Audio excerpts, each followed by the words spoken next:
Boa noite, pessoal. Shalom.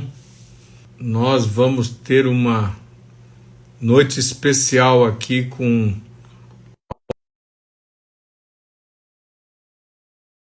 convidado hoje para falarmos sobre esse tempo do fim, essa vigília do tempo do fim.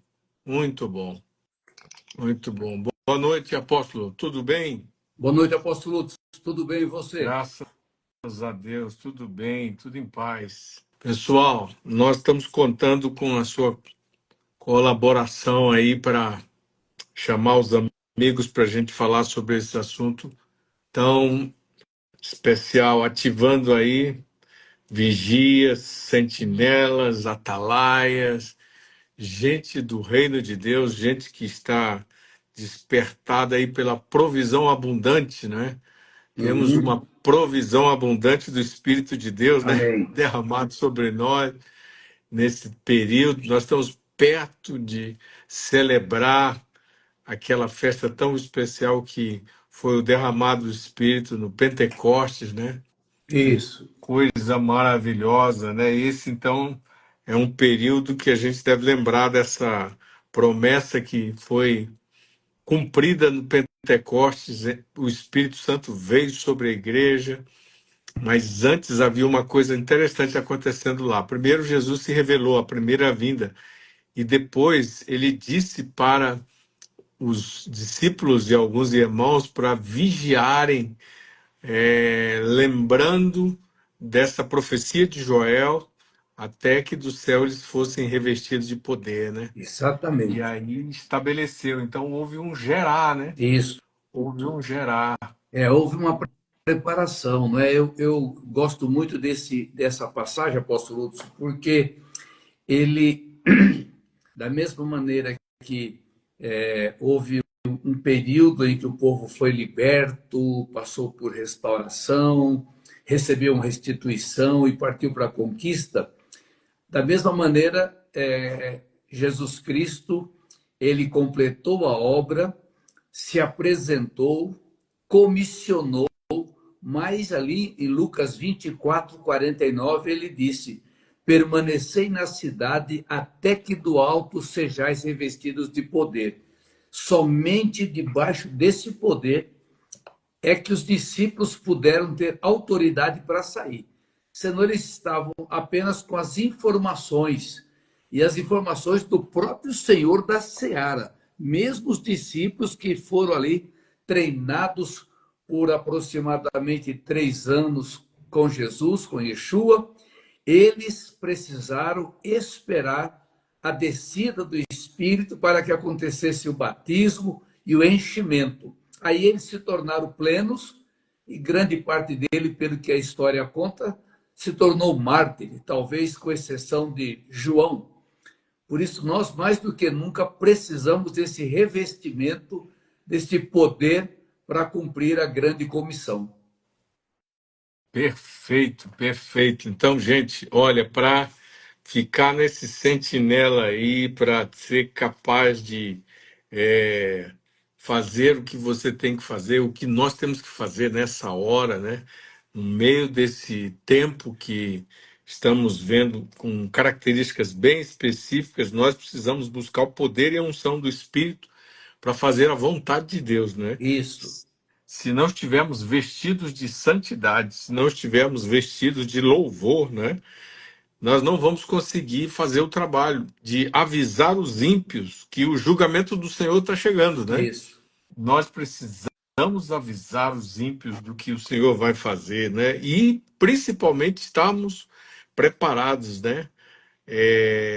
Libertos do sono. Existe um sono hoje sobre a igreja, sobre as coisas de Deus, apóstolo? Eu creio que sim. O entorpecimento pela quantidade enorme de informações contraditórias, confusão de vozes, parece uma Babel.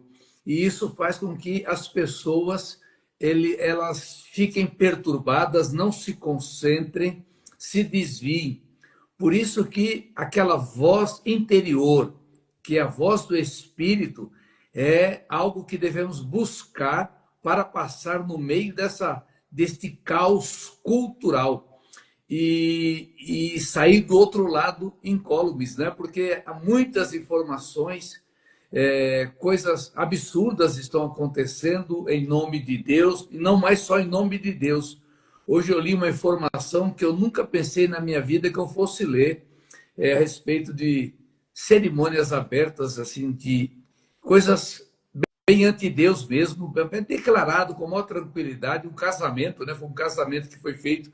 E eu falei, meu Deus do céu, que tempo nós estamos vivendo? Por isso precisamos muito da direção do Espírito Santo para caminharmos seguro no meio desse momento que nós estamos vivendo. Verdade, verdade. Boa noite, pessoal aqui do Pará, Capitão Poço, olha, a nossa querida Marta, a Leila está aqui conosco também. Muito bom, uma turma preciosa que já entrou. Vamos chamando outros aí, irmãos, avisando a turma que já começamos. Muito Isso, bem. Então, nós precisamos do Espírito de Deus com abundância, porque senão nós não conseguimos profetizar, não é isso? isso, Não conseguimos receber as revelações, os sonhos, as mensagens, as visões, né? Muitas mensagens hoje chegam por visões, por isso, sonhos, não é isso, apóstolo? isso.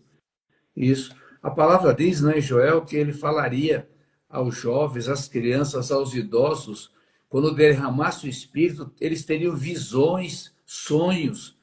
E por isso que precisamos ter a certeza de que o que nós recebemos vem direto do trono do Pai. Porque se a nossa alma ela se enche de informações confusas, como a alma é a sede, né, e vai tomar, ela que toma as decisões, podemos transmitir algo que não seja direto de Deus. Então, mais uma razão porque nós temos que vigiar, mais uma razão porque temos que estar acordados, né? A sonolência não pode tomar conta. Temos que abrir os olhos para o interesse de Deus, não é isso? Isso mesmo. Então, hoje em dia, nós estamos desafiando pessoas e queremos que vocês que estão conosco nessa noite passem a visão e a cultura, né, da oração, a cultura da oração, da adoração, da santidade, da vigilância, né, porque nós temos uma grande tarefa e muita gente está sendo afastada do foco, né, da volta do Senhor, das tarefas que nós temos até a volta do Senhor, né, a grande comissão, mandato cultural, coisas que são ditas e a distração está muito alta. Fale conosco sobre essa distração, apóstolo. Pelo fato de estarmos vivendo um tempo de confusão, um tempo de uma liberdade que não tínhamos como igreja no passado, há poucas décadas atrás, muitos crentes não estão sabendo trabalhar com essa liberdade e aproveitar para a expansão do reino. Acabam fazendo com que a fé ela seja uma fé institucionalizada, uma fé que é vivida simplesmente nas reuniões, no culto da quarta-feira, do domingo, e nós esquecemos da plenitude.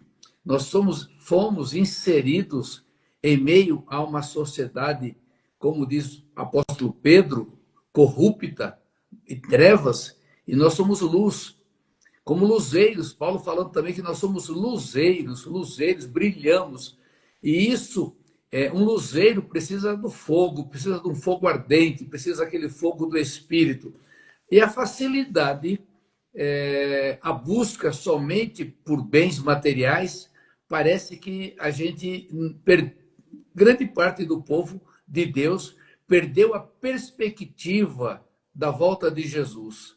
A volta de Jesus, ela não pode ser vista como uma fuga.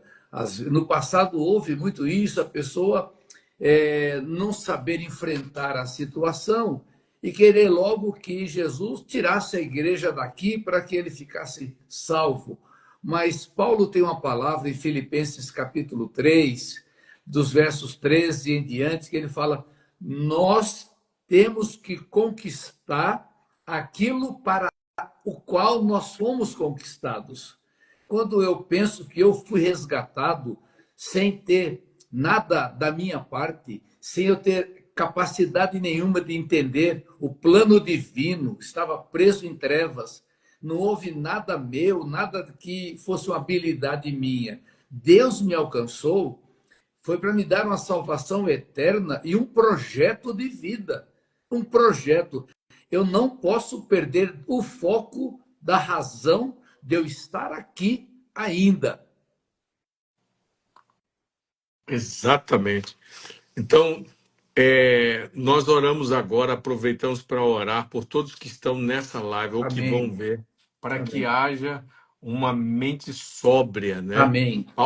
Pedro fala sobre sobriedade, né? Exatamente. A importância da sobriedade para a gente ter nosso foco bem É, claro, nossos alvos, caminhar no plano da esperança, da redenção, né? exatamente. Para que isso aconteça, nós temos que estar realmente com a mente de Cristo. A Isso. mente de Cristo é uma arma muito poderosa, não é, apóstolo? Exatamente. Eita coisa tremenda, rapaz. Fale um pouco para nós sobre o valor da mente de Cristo para um cristão enfrentando essa pós-modernidade, esse multiculturalismo, né, esse relativismo. Como é importante a mente de Cristo como uma arma poderosíssima. Muito bem. Você abordou algo muito importante, apóstolo Hudson. 1 Coríntios, capítulo 2, fala que as coisas espirituais só podem ser discernidas espiritualmente. O Exato. homem natural, ele não consegue compreender as coisas de Deus. Então, nós precisamos nos firmar na palavra, como os bereanos, estudar a palavra, conferir aquilo que nós ouvimos, se verdadeiramente está de acordo com a palavra, na contextualização, na aplicação prática. E nós temos a condição, porque a partir do momento que nós realizamos as práticas espirituais, a vida espiritual, o jejum, as orações, a meditação diária, ao ingerirmos isso, ao nos firmarmos nisso, a nossa mente começa a mudar. Conforme Paulo fala em Romanos 12, precisamos mudar a mentalidade e não tomar a forma do mundo. Então, quando eu me aplico às práticas bíblicas, do estudo, da meditação, da oração, eu vou pegando a mente de Cristo. E o que é pegar a mente de Cristo? É analisar, é comparar as coisas como Cristo. No passado, ainda tem, né? Mas no passado fez muito sucesso um livro, O que Cristo faria no meu lugar, né? Andando nos Uhum. passos de Cristo. Então, ali é um livro muito interessante, que apresenta várias situações em que você pode se sujeitar o que Cristo faria neste momento, o que Cristo faria hoje, se estivesse no meu lugar, ou eu no lugar de Cristo. Então, ter a mente de Cristo é responder como Cristo.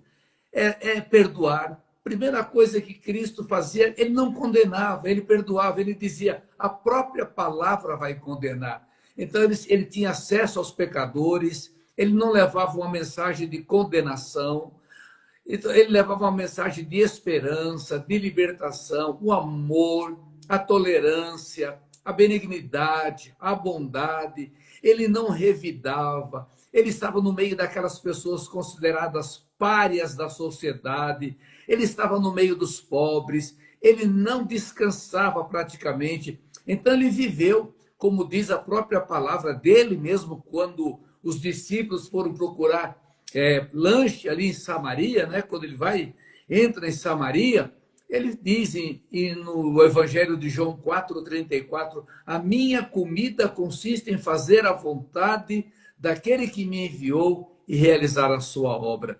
Então ele tinha aquela obsessão, vamos assim dizer, aquele foco de cumprir o seu ministério. Paulo também, já quando está já quase para ser preso e ser enviado a Roma, e ele sabia o que ia acontecer, ele mesmo fala, sei que me esperam prisões e açoites, mas Atos 20 e 24, eu não tenho a minha vida como preciosa a mim mesmo, contanto que eu cumpra com alegria o ministério que eu recebi do Senhor Jesus de dar testemunho do Evangelho da graça de Deus.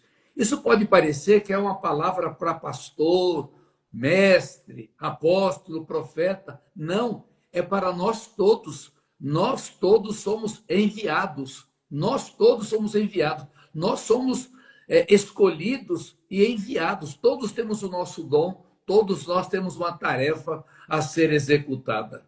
Exatamente, daí a grande necessidade da abundância do Espírito Santo que está sobre nós, né? O Espírito está derramado sobre nós. Essa palavra derramado, ela aponta para a abundância, né? Sobre todo o povo, então está acessível.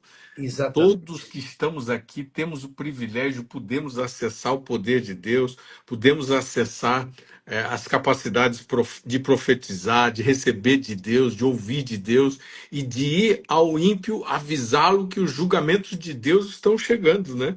E de manter uma mente cristã, a mente de Cristo no meio de uma era de tanta confusão, de tantas coisas que estão adoecendo muitas pessoas, muita gente adoecida mentalmente por É, causa dessa aceleração e ao mesmo tempo superficialidade, né, ao apóstolo? mesmo A tempo. É, aceleração e superficialidade está deixando muita gente com um vazio muito grande. é, há um nivelamento por baixo, né? Há um raso, num tempo que não há muita profundidade na palavra de Deus, e ao mesmo tempo que são oferecidos atalhos, alternativas com pseudo vantagens a curto prazo, de conquista, de prosperidade, e isso se multiplica a fragilidade espiritual de um povo que está enfrentando um ataque feroz das trevas. A Bíblia diz que Satanás seria lançado à terra furioso por saber que os seus dias estavam próximos. Então, nós, pelo que estamos vendo em todo o mundo, nós estamos vivendo dias difíceis, como Paulo fala, dias difíceis. Este é o momento de um povo forte, de um povo firme, preparado.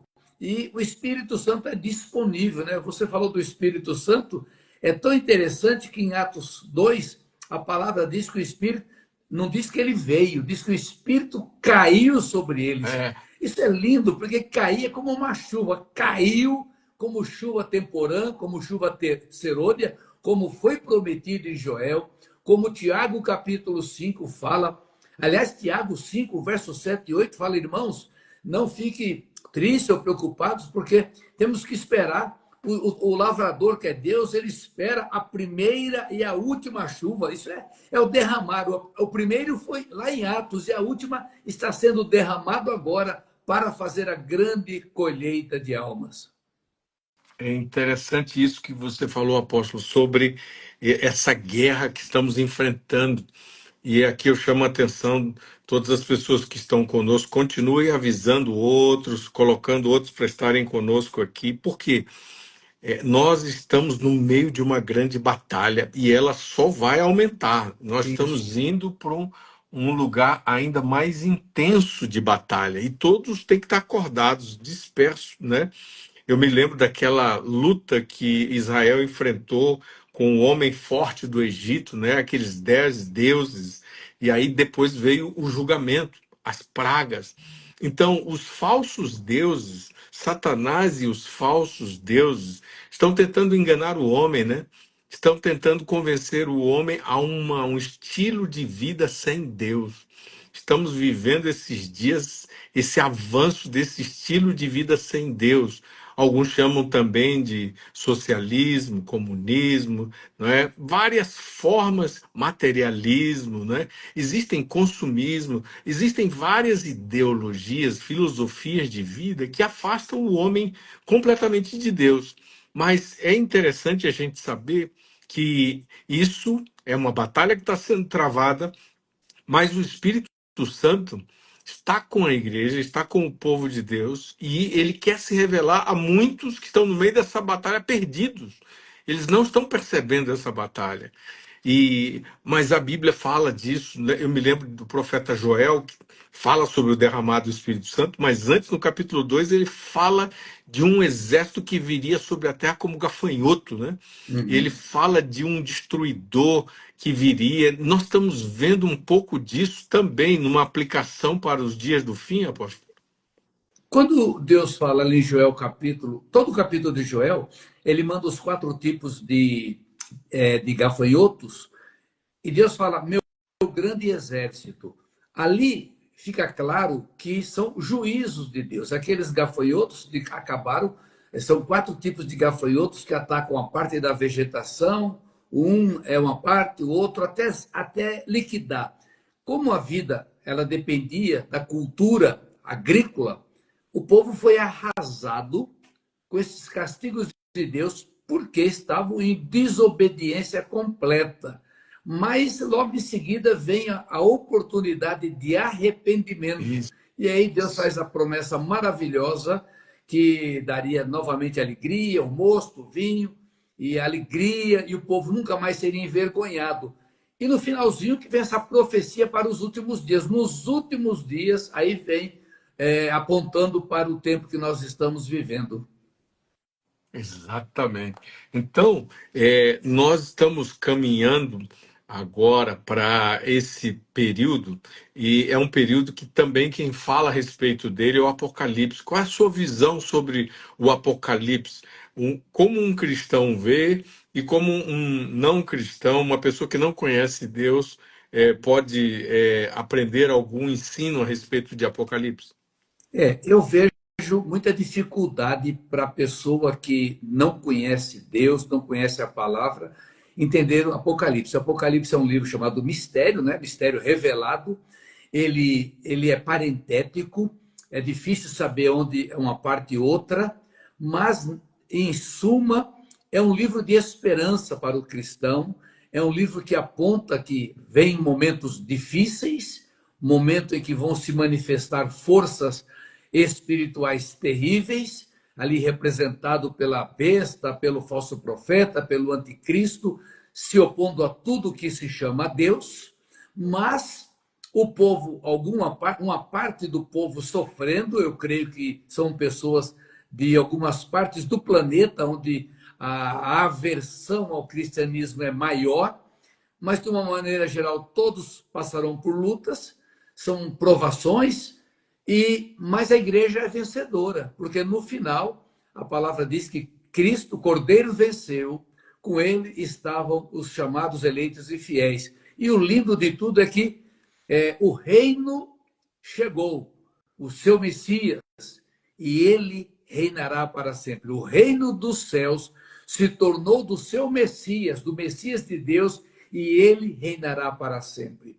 Para o cristão, eu vejo que não há preocupação, desde que tenha uma vida correta com Deus, se posicionando, ele deve analisar o Apocalipse como uma bússola e saber se posicionar para tentar salvar pessoas, porque só apresentar o Apocalipse vira às vezes até chacota. Então alguém fala, estamos no Apocalipse. O que é o Apocalipse?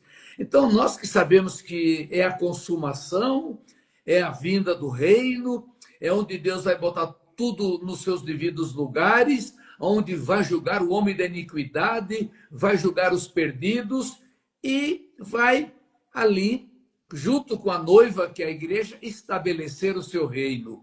Ao mesmo tempo que é um livro que fala do julgamento, é um livro que fala da esperança gloriosa da volta do Messias, do Rei, que virá para reinar com o seu povo para sempre. Muito interessante. Então, o retorno de Cristo é o grande foco, né? E aquilo que ele preparou com a vitória dele para os seus.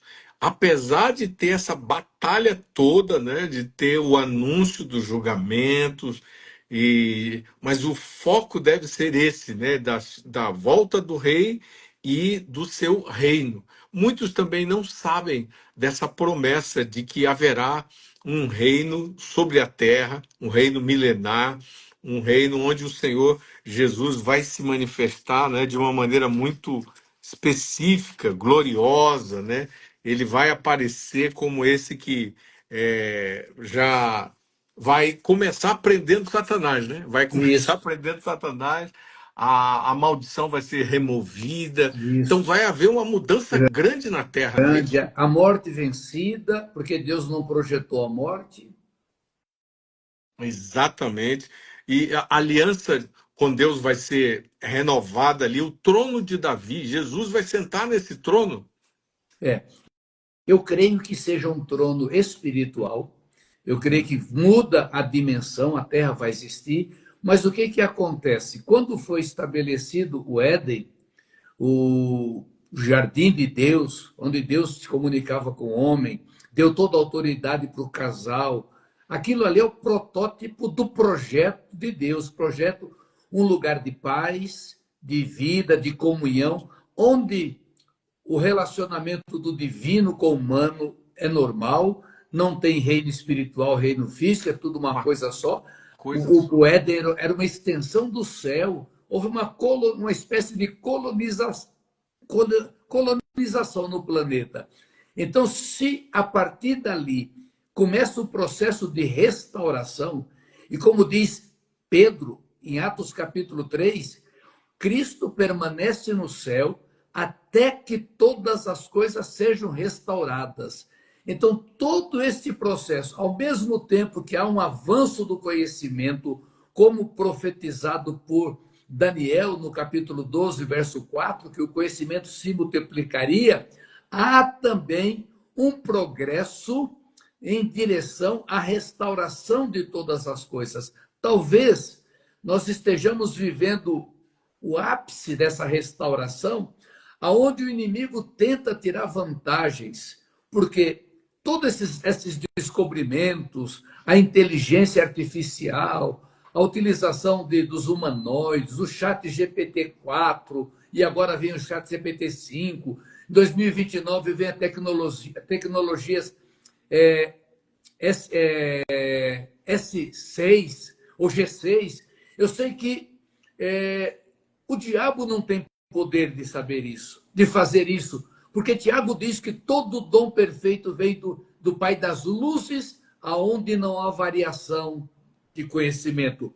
O que acontece quando nós não nos apropriamos daquilo que Deus nos dá? O inimigo leva vantagens. A gente olha para trás e vê homens de Deus, cientistas como Albert Einstein, Nicolau Copérnico, mas muitos homens, Bacon, muitos homens envolvidos na ciência, descobrindo coisas importantíssimas de benefícios para a sociedade, Seib.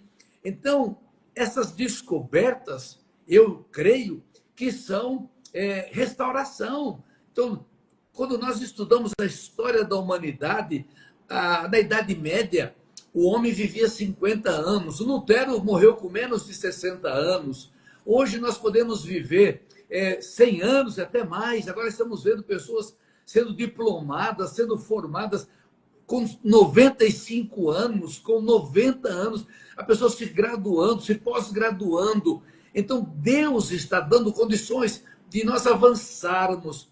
E isso tudo eu entendo que é caminhando para uma plenitude de uma restauração que ocorrerá por ocasião do milênio. O que Jesus fala, e Paulo cita um versículo que é muito importante, quando ele está para morrer, ele diz: a coroa já está reservada, combati o bom combate, acabei a carreira, cumpri o meu ministério, vou receber o meu galardão, minha coroa, que não será dada somente a mim, mas a todos aqueles que amarem a sua vinda. Esta palavra, a todos aqueles que amarem a sua vinda, é uma chave, é um termômetro espiritual para a pessoa, ele está realmente na expectativa da volta de Jesus ou perdeu a expectativa. Tem um episódio pitoresco que aconteceu no meu ministério há 30 anos atrás. Falávamos com um convertido, um irmão que tinha vindo de uma denominação que trabalhava muito pouco com isso, com a volta de Jesus, e alguém disse para ele: olha, Jesus está voltando. E aquele irmão disse o seguinte: não seja pessimista. Aquilo para mim, não seja pessimista. A volta de Jesus não é coisa ruim. Então ali eu fiquei, aquilo não saiu mais da minha cabeça. Até hoje eu penso nisso. Então, para aquele irmão falar que Jesus estava voltando era uma má notícia. Quando que Jesus diz: quando vocês virem essas coisas ruins acontecendo, levantai as vossas cabeças e alegrai-vos, porque aproxima-se a vossa redenção. Então, quando o Paulo diz que nós deveríamos amar a volta de Jesus, é um ponto de nós controlarmos o nosso coração. Às vezes nós estamos vivendo um bem-estar, uma vida que Deus nos dá, com facilidades, com recursos, e pouco estamos preocupados com o desenvolvimento da obra. Não significa que eu tenho que estar 24 horas trabalhando, sem tirar umas férias, sem descansar. Não é isso. Nós temos que descansar, é bíblico, temos que tirar nossas férias, mas nós temos que estar sempre pronto, como soldados que estão de prontidão, mesmo quando não estão no quartel. Eles estão na casa deles, descansando, mas quando toca a trombeta, eles têm que voltar correndo. Eu creio que esse tem que ser o nosso sentimento. Amar a volta de Jesus e trabalhar sem nos preocuparmos, sem nos angustiarmos, como se nós fôssemos ficar aqui a vida inteira, sabendo que podemos ir embora amanhã, ou pela nossa ida, ou pela vinda dele. É não tirar o foco dos céus. Exatamente. Uma coisa muito importante, então, é que todo cristão, todos que estão aqui, registrem isso aí, escrevam nos seus diários, nos seus cadernos de estudo aí. Paulo, escrevendo aos Efésios, no capítulo 1, ele disse uma coisa muito interessante, no verso 9, né? Que é o que o apóstolo acabou de falar: descobrindo-nos o mistério da sua vontade, segundo o seu beneplácito que propusera em si mesmo, de tornar a congregar em Cristo todas as coisas, na dispensação da plenitude dos tempos, tanto as que estão no céu como as que estão na terra. Essa palavra é uma palavra tão profunda, né, apóstolo? Essa palavra, Mas apóstolo Lúcio, eu passei hoje o dia pensando nessa palavra. Porque na outra versão fala: em Cristo vão convergir todas as coisas. E esse exatamente. convergir envolve o reino espiritual, envolve o reino material, Isso, envolve o reino mineral, envolve o isso, reino celestial. Em Cristo vão convergir, ou seja, uma pedrinha é importante, uma formiga é importante, um passarinho é importante, uma plantinha é importante, porque tudo pertence a Deus. A natureza, o universo, tudo é Deus.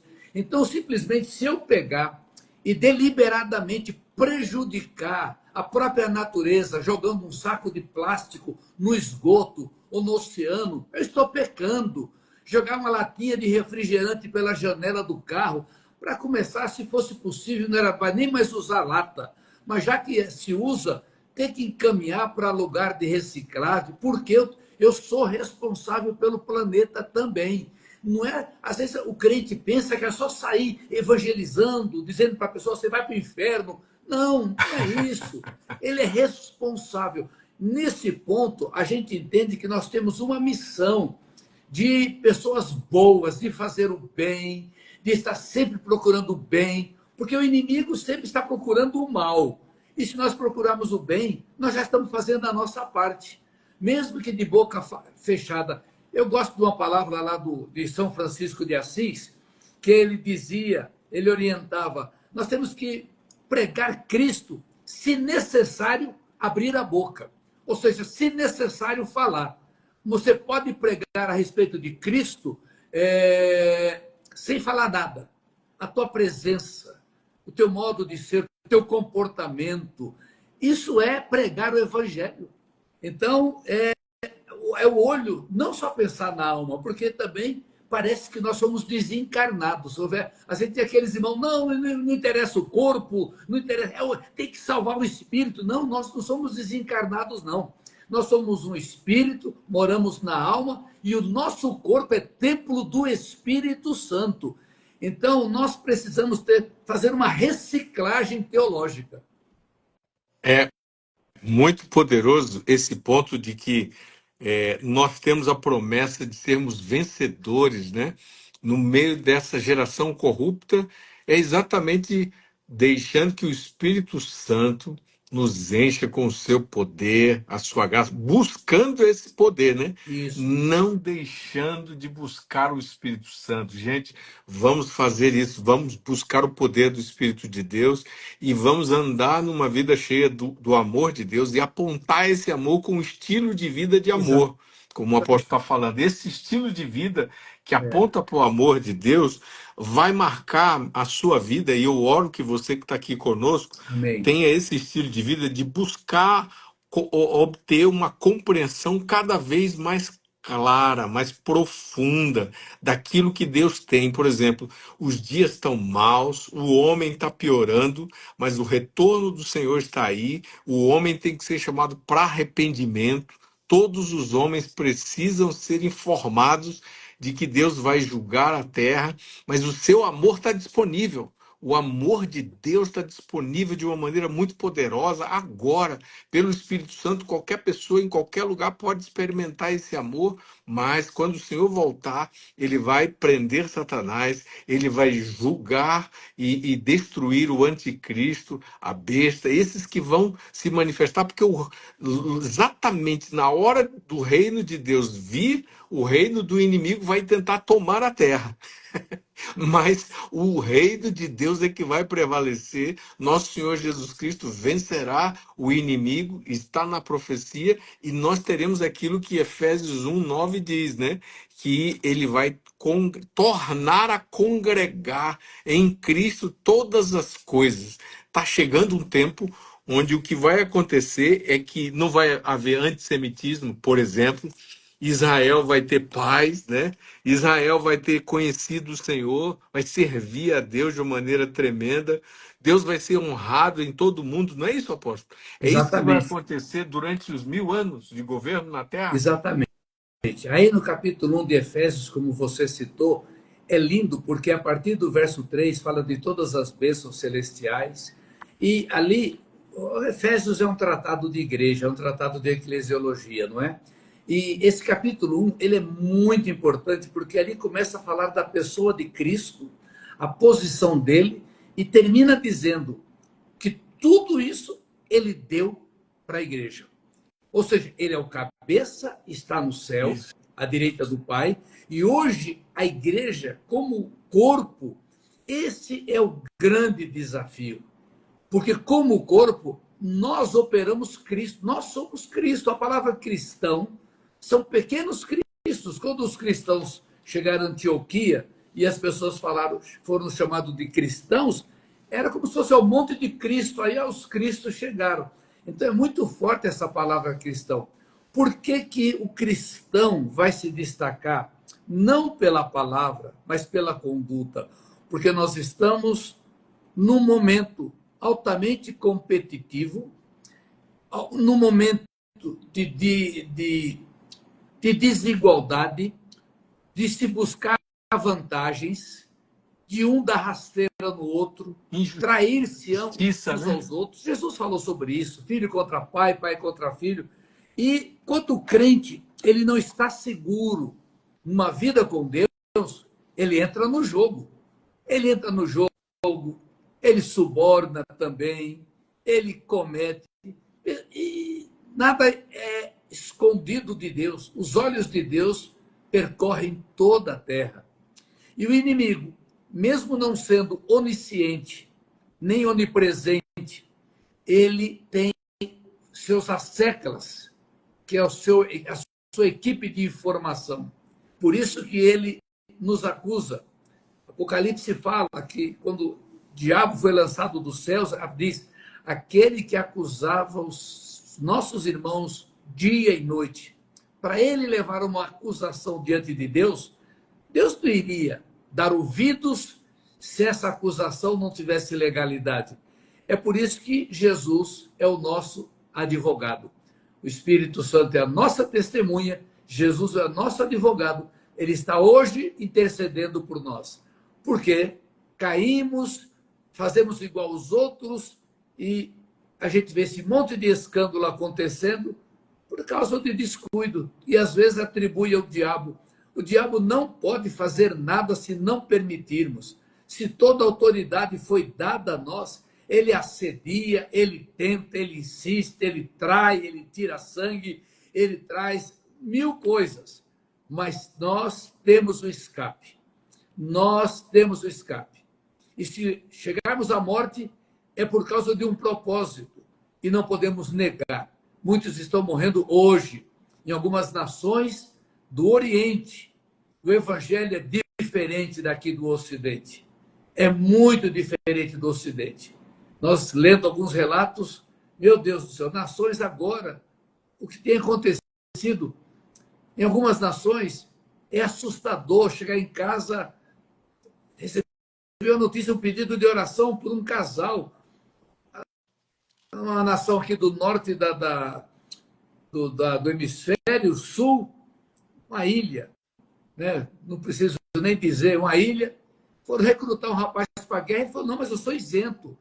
Aí prenderam, levaram para o tribunal, e no tribunal ele citou Cristo. Foi preso na hora, sumiu. E a esposa presa também, maltratada, aqui entre os Estados Unidos e os países da América Central. Sem falar nos alguns países que matam mesmo os cristãos, alguns da África, aqueles grupos terroristas que matam de maneira cruel, abusam de crianças. Ser cristão, para nós hoje, é quase como status, por causa da onda gospel, por causa do que dessa prosperidade, mas em alguns lugares ser cristão é viver perigosamente todos os dias. Exatamente isso que temos que vigiar, né? Vigiar, porque o Senhor está retornando com o seu reino e nós, enquanto ele não vier, temos que conferir a sua palavra, a mente de Cristo, buscar obter compreensão muito mais clara, mais profunda sobre esses tempos do fim. Agora mesmo, algumas coisas estão acontecendo na Rússia, na China. Eu estou impactado com as inundações que estão acontecendo há 2 dias na China, cidades inteiras tomadas pela água, né? E toda essa mudança que está acontecendo na economia da China, a Rússia, a guerra da Rússia, né, a Ucrânia, todos esses quadros que estão de guerras, de rumores de guerra. Nós muitas vezes vemos muitas pessoas dizendo agora vai começar a Terceira Guerra Mundial, e alguns estão divulgando isso e nas redes sociais, mas qual o cuidado que nós devemos ter nesse momento, apóstolo, sobre todos esses que estão anunciando? Porque já em outros momentos de crise com a Rússia, com a China, ou mesmo com o Oriente, o Ocidente aqui, muitos estão dizendo é agora, vai ser agora, e as coisas não são como eles dizem. Então devemos ter um cuidado específico, não é isso? Porque é especulação. Desde que houve lá o ataque do Hamas, em outubro, 7 de outubro, já 2 anos passados, está caminhando para 3 anos, que as pessoas falam que era o fim, que era Armagedon, que era... Não. Zacarias 14 deixa bem claro, nações seriam levadas por Jesus. Quando se lê Ezequiel, diz que Deus, Cristo, vai colocar um gancho no pescoço e vai levar. Eles vão subir sim, mas são nações. Hoje não tem nenhuma nação. Estão vociferando aí, mas Israel tem até se aproveitado dessa fragilidade que está acontecendo e está tentando lá do jeito dele. Não estou dizendo que é certo, mas ele tem lá. Eu nem sei se tem mais alguém vivo. Eu não sei. Mas como Israel, ele pega até os mortos, há uma lei em Israel que tem que trazer o filho para casa. Por isso que Israel troca mortos por prisioneiros vivos. Então, é muita precipitação dizer isso. O mundo está em desequilíbrio, mas se uma nação acionar alguma coisa, a outra vai também.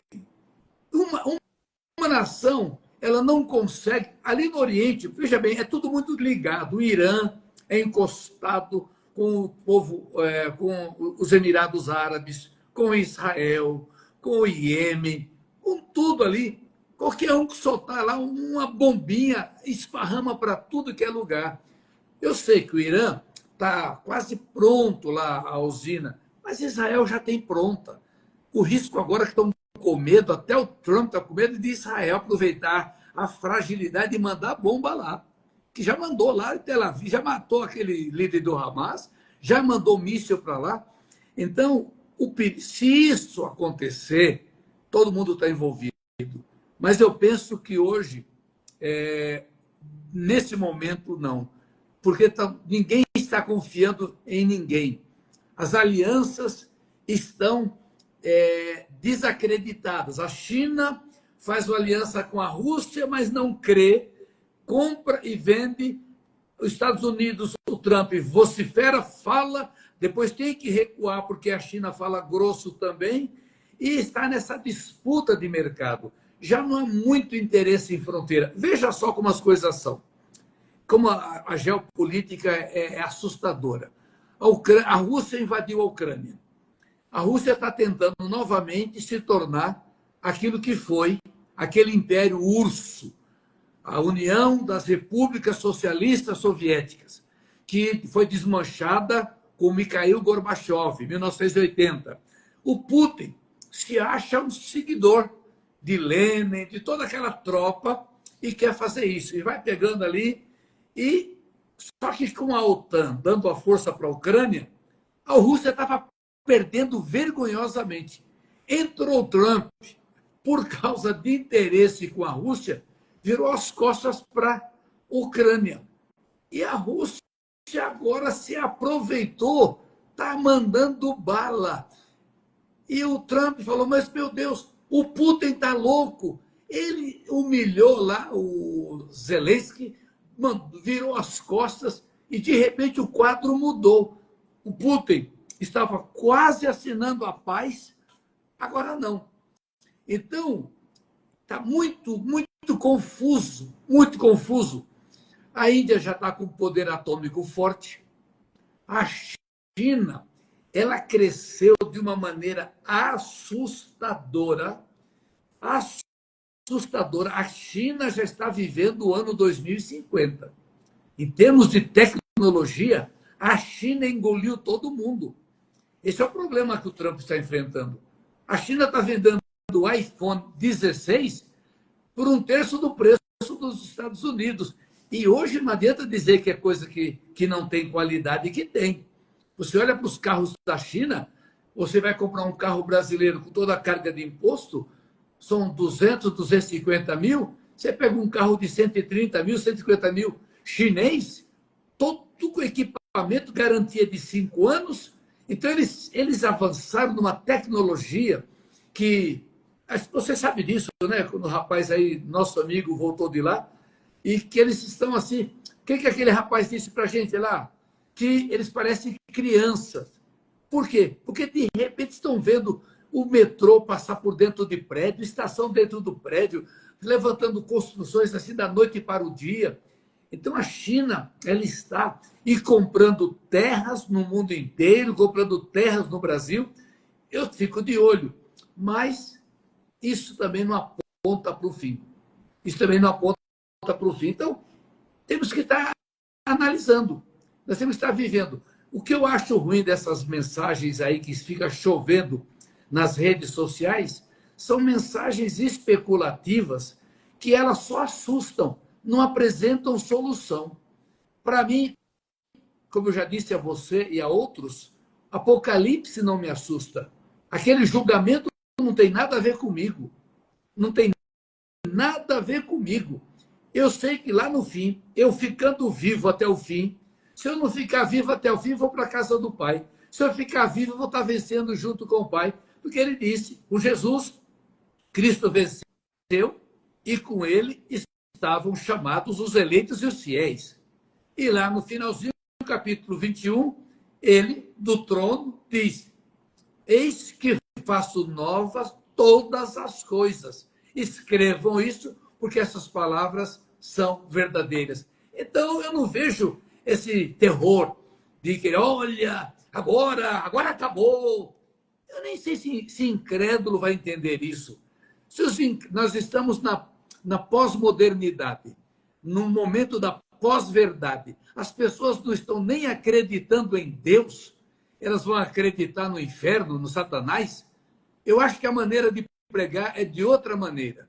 Eu acho que uma vida, nós vamos impactar as pessoas com o poder do Espírito Santo que há em nós. Nós vamos impactar. A igreja de Jesus é invencível. Prédio não é igreja. Fecha prédio e as pessoas estão se convertendo sozinhas e ali se reunindo. Nisso eu creio que vai mudar, muita coisa vai mudar, mas a igreja vai continuar sendo igreja. O que é a igreja? É o ajuntamento de pessoas salvas, regeneradas por Jesus, debaixo de um pé de árvore, dentro de um grande prédio, dentro de um ginásio, dentro de um salão, sem salão.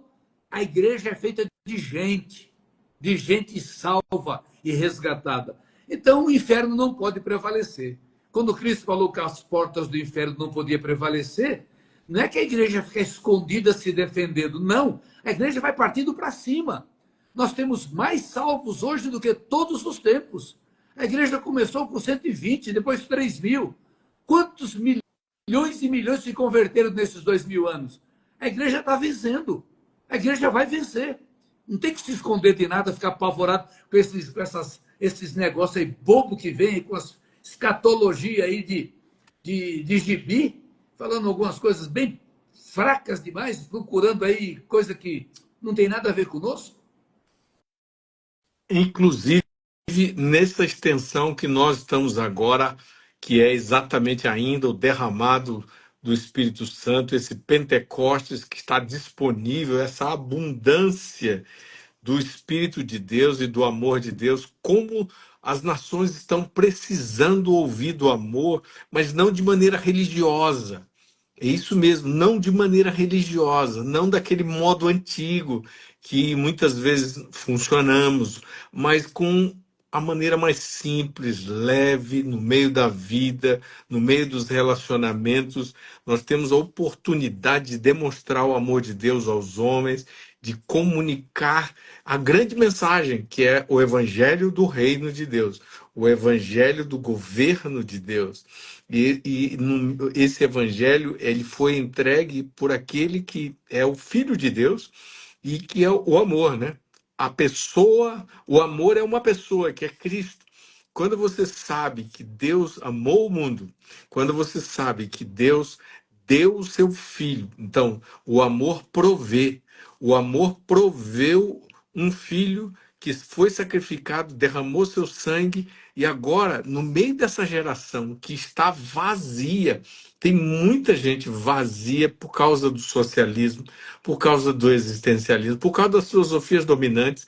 Esse monte de gente vazia, esse elemento, o que você acha disso, apóstolo? Esse elemento do socialismo, de anti-Deus, o estilo de vida sem Deus, ele não está provocando uma fome de Deus ainda maior? Exatamente. Quanto mais se bate, mais cresce. Eu não creio que nenhuma ideologia vai hoje segurar. O tempo mudou.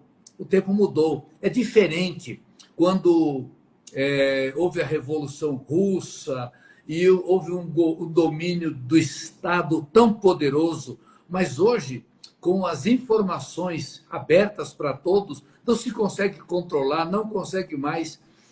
As coisas mudaram mesmo. Houve um poder que acabou, foi o fim daquele tipo de poder, há um novo poder. E hoje as massas, elas estão conscientes, as pessoas estão informadas. Quando em 2012, começou ali 2010, 2012, ali no Oriente, a Primavera Árabe, um grupo de jovens tirou o Mubarak, depois, aquele homem que era ditador do Egito, 40 anos, massacrava, jogaram ele fora. Depois, na Líbia, acabaram com Gaddafi. Então, não segura mais, não tem essa mais de socialismo, nada mais segura. Porque a fome de Deus, se na época da perseguição nós tínhamos ali o Rembrandt, que ia para as prisões soviéticas, torturado por Cristo, sempre sobreviveu na Rússia, na China, mesmo atrás da cortina de bambu, se levantou Otmani, tinha uma igreja que se reunia. A igreja é invencível, não tem ideologia que segura a igreja. É verdade, é verdade. E exatamente isso. Aqui a Rosana, que está conosco aqui, lembrando do apóstolo Rina e todos os irmãos que já caminhamos e estivemos juntos falando sobre isso.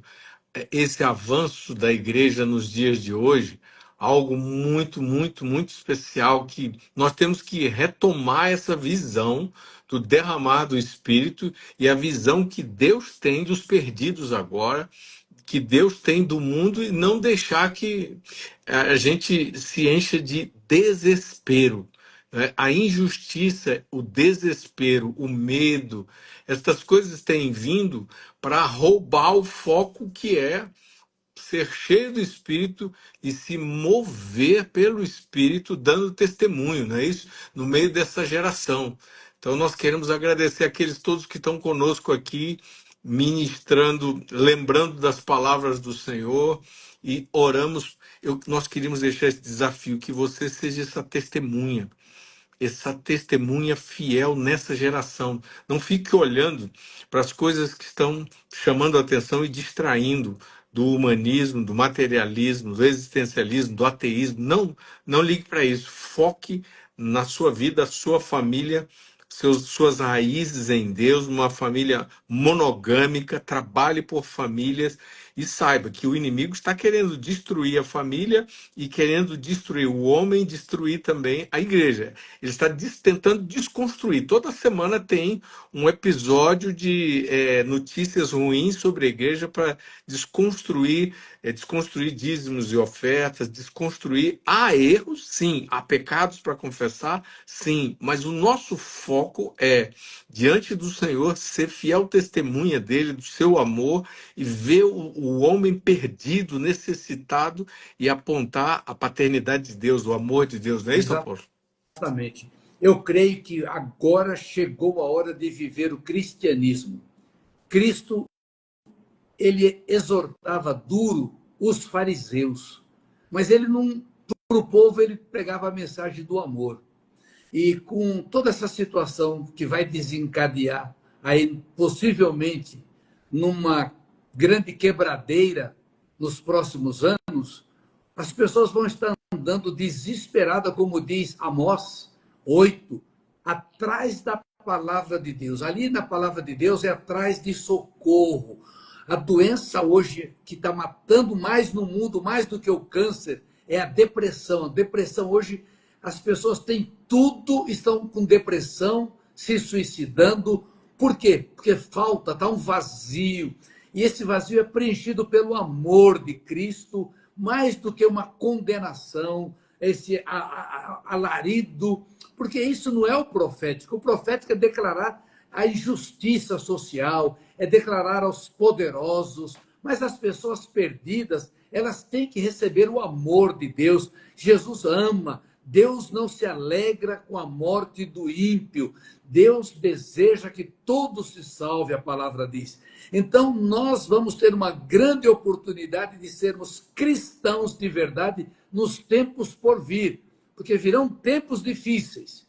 Isso é automático, independente de perseguição ou não. Só a própria inteligência artificial, criando essas máquinas que vão substituir milhares e milhares de pessoas. Já se consegue construir uma casa em 45 minutos. Se consegue construir uma casa em 45 minutos. A China está construindo conjuntos habitacionais de uma maneira recorde, abrindo buraco, túnel, vai fazer agora uma estrada do Brasil até lá. a mão de obra vai desaparecer.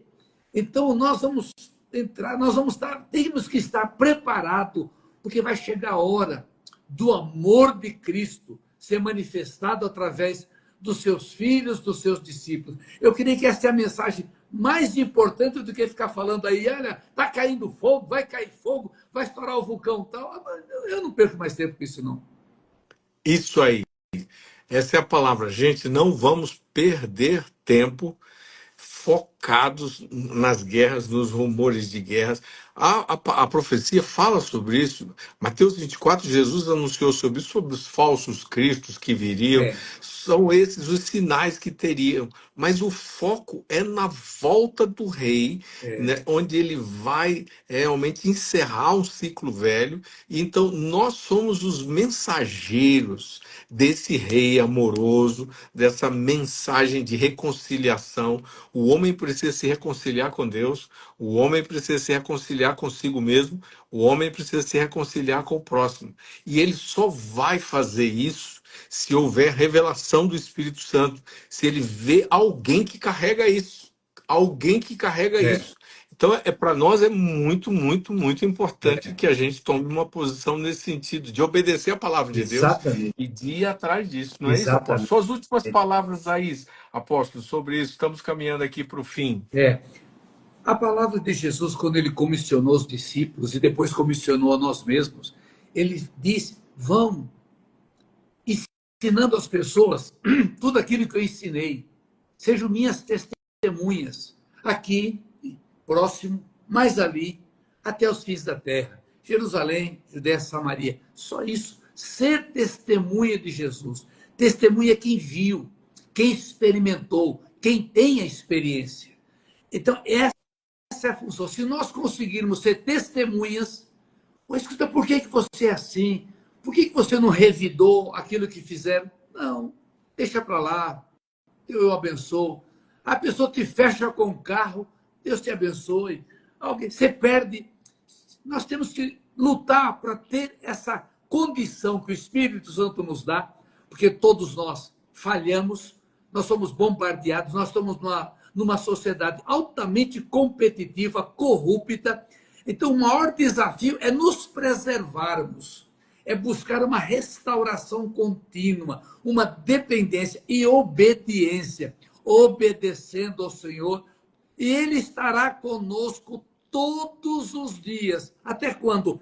Até a consumação dos séculos. Se tivermos essa convicção, a gente entra e sai e vai dormir em paz, porque Ele está conosco. Glória a Deus. Gente, nós estamos caminhando aqui para o fim, agradecidos, mas queremos dizer muito claramente: o amor do Pai nos achou, o amor do Pai nos resgatou e nos colocou à condição de Amém. filhos. Hoje nós estamos reconciliados, hoje nós temos pai, nós temos casa. Nós não somos mais órfãos, nós encontramos o espírito de adoção, ele nos encontrou, na verdade, Amém. e algo muito poderoso está acontecendo. Há um sopro do espírito sobre esse país e sobre as nações, e nós oramos que você receba o sopro do espírito Amém. aí, Amém. Concordo. andando nas ruas, andando com os seus amigos no trabalho, em qualquer área de influência, Amém. onde você for, nas escolas, nas academias, leve poderosamente esse testemunho, porque o rio de Deus está sobre o Brasil. Amém. Seus Amém. olhos não devem estar para aquilo que está fazendo a ideologia, os líderes maus. Seus olhos devem estar para onde está apontando o Espírito Santo, para o amor de Deus levar essa mensagem, aproveitar as oportunidades, porque se Deus é por nós, quem poderá resistir? Quem Amém. será contra nós, Amém. né? Se Deus nos deu o cordeiro, o que ele evitaria dar juntamente com o cordeiro? Ele nos daria com o cordeiro todas as coisas. Todas as coisas. Isso está lá em Romanos 8, 31 e 32. É. Eu encerro declarando isso, que essa palavra seja sobre sua vida. Amém. Ele é o seu provedor, ele é o nosso provedor. Avance em fazer a vontade de Deus e ser essa testemunha poderosa de Amém. Deus em Cristo sobre as nações da terra, aonde Deus te levar. Não é isso, apóstolo? Amém. Exatamente. Valeu, pessoal. Pessoal, um grande abraço a todos vocês. Foi muito bom esse tempo. Deus Nós vamos abençoe. deixar gravada essa live aqui. Compartilhe com outras Amém. pessoas. Mergulhe nesses conteúdos aqui. E se quiser falar conosco, nos procure aí no Instagram. Mas também nós vamos estar em São Paulo no dia 2, né, Isso, apóstolo? E você pode segunda-feira. entrar aí no Instagram do Isso. brasildejoelhos.org, né, @Brasil de Joelhos, e você vai ver aí o local para se inscrever, não paga nada, é só para estarmos juntos, mesas, conectados à mesa. Jesus era um homem de mesa e ele repartiu o seu amor, a mensagem do seu reino nas mesas. Ele levou muitos nas ruas, nas casas, andando entre cidades, ele se movia em conexões, em relacionamento. O ponto forte era relacionamento e ele procurava compartilhar esse conteúdo do Amém. céu. E é exatamente isso que queremos e entendemos que a igreja brasileira precisa se voltar agora para ser essa igreja de relacionamentos, onde os santos se conhecem e os santos estão ali procurando construir relacionamentos com propósito para a glória de Deus. Então Amém. a gente encontra você lá em São Paulo dia 2. Grande abraço. Muito obrigado a todos pelas palavras. Não é? Não podemos responder por causa do tempo curto, mas que honra ter esse povo participando, dizendo, agradecendo. Isso edifica bastante, né, É Potso? verdade. Muito obrigado a todo mundo que comentou aqui. Muita gente comentou, participou conosco. É, Desculpa, a gente não pôde dar um retorno para vocês aqui, é. mas obrigado pela concordância e ajudem a espalhar essa Amém. mensagem, gente. Obrigado, Hudson. Grande Muito abraço. obrigado. Boa noite a todos. Boa noite.